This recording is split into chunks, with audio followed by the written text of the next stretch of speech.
I'm a little bit in love with this.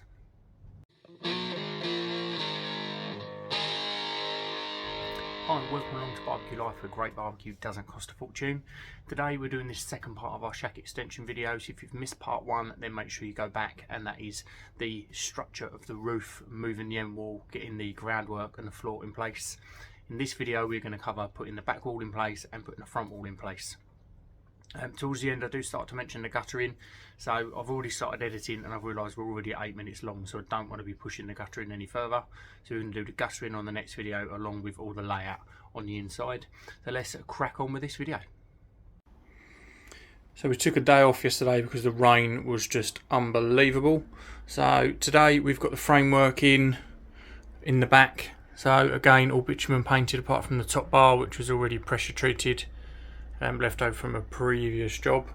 So that's all in. I'm waiting for that paint to dry, but while that's drying I've also cut all of my pallet boards, and again I'm just waiting for these to dry out a little bit where they've been out in the rain.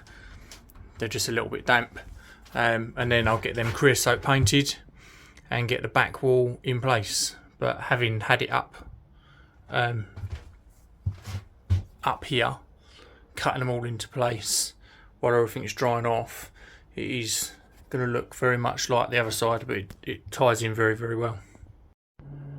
It's been a few days since I've been out. We've now got the back panels all put in. This looks a slightly darker colour because it's still drying. What we did have after the few days that we've been knowing out here, we did have water come in. So now that I've got the proper back in place, we need to monitor that water.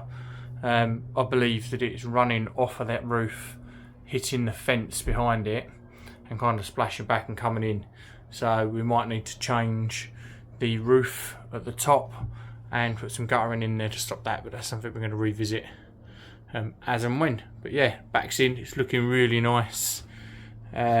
Floor's still down really well, even though it did get a bit damp. So we've still got all the boarding on the front, more boards to build the front here. So that is the next port of call, get the front in. So it's been a few weeks since I've been back out here, unable to really cook because it's been such a mess with everything stored down that end. Panels from the front, I've taken all that off. Dry day today, majority of the day, so the plan is to get this front started. So from where these panels are here, we're going to board completely across the front and then have a hatch at the top that folds down. I probably won't get the hatch at the top done today because I don't have all the materials for that. If I can just get that front piece battened in and then board up the front, so it's nice and easy to just get them boards on and off, start storing stuff down this end to get it a bit more tidy, and then I can get cooking because I'm really missing being out here and getting cooking now. So I've got all my boards all painted in creosote. It's not creosote anymore, is it? But same sort of stuff. Framework in place. I'm starting from the top down so that I've got the level exactly the same as the other side of the door, so the door can go back where it was. It's just a matter of just paneling it in down now. I think it's going to look alright when it's done. So the bottom's all panelled in, all been creosoted. Got the door back on.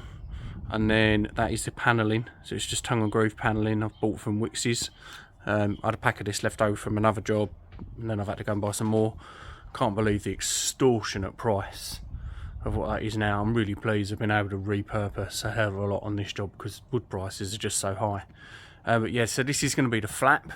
So I'm going to be rained off pretty soon, so I'm going to take these inside and get them painted up on my little makeshift table I've got at the back. You can see the colour on the back wall is looking a bit better now, blended in a bit more. We're going to get these painted, got another pack up on the pergola, and then we can get this hatch built on the next dry day. So I started putting the hatch together. The first thing I had to do was measure out where all of these beams are, so to make sure I don't get any beams in the same place. So then up on the decking I've put it together. So at the moment it's just got a beam at each end holding everything in place. Working out whether I'm going to put one in the middle, but I think I'm definitely going to have some that's like 45-degree angles, probably not 45 degree, but coming across, just to keep things pretty rigid. But first thing I need to do is get that lifted up into this gap and just make sure that I've got all my measurements right, and that it's going to fold out and not catch on like the roof ledge. So I just want to make sure that's right first. So what it does do is it just catches in that top corner, so I'm going to need to trim a little piece off of that, but there's a big enough gap all the way down because there's a slight slope on that roof, just to help the water drain. So it's all in place. I've decided just to go with the 2 brackets on each end. That's how I first put it on, and it seems pretty sturdy. I have had to move it over this end a fair bit, so it only just kind of laps over the frame. You can see that piece that I've done there. I was going to cut that piece out because as it flaps down, it catches the gate latch. So I've moved it over so that it doesn't do that anymore. So that was a little bit annoying. To get another post in here and modify this beam, that the drop-ons that are also going to need modifying, drop onto down this end. Show you on the inside.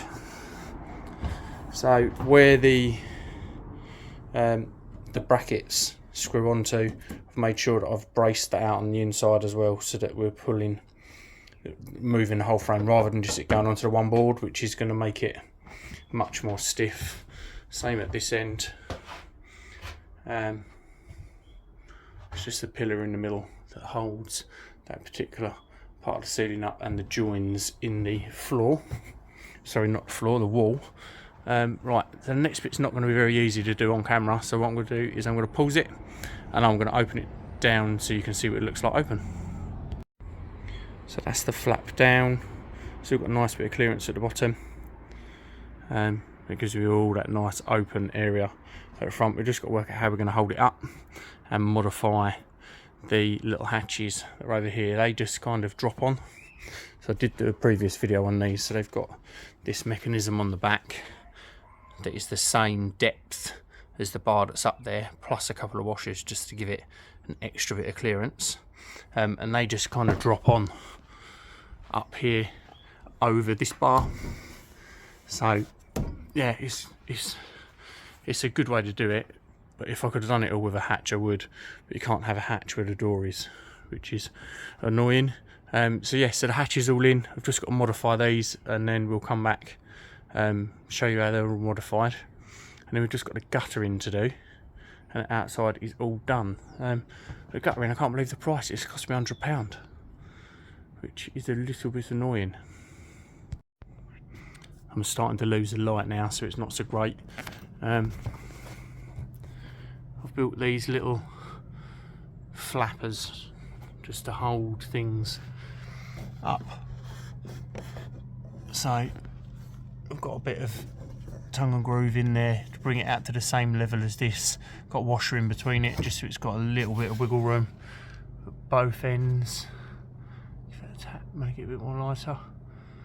That end's got a little bit more movement, but we'll look at that another day because just I'm losing the light. I've modified the drop on over this side so it's considerably skinnier than it used to be, but it does nicely overlap the edge.